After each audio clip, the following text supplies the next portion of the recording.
Аз умирам и светло се раждам.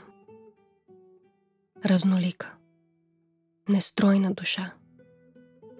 През деня неуморно изграждам. През нощта без пощада руша. Призовали дни, светло смирени, гръмват бури на тъмно море, а подирали буря, край мене всеки вопъл и ропот замре.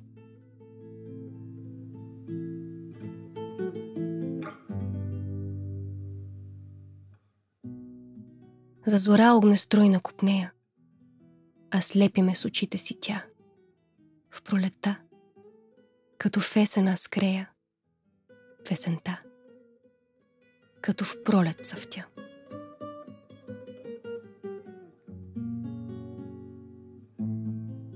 На безстрастното време в не спира, гасне мълком живот, неживян. И плачът ми за пристан умира, низ велика пустиня развян.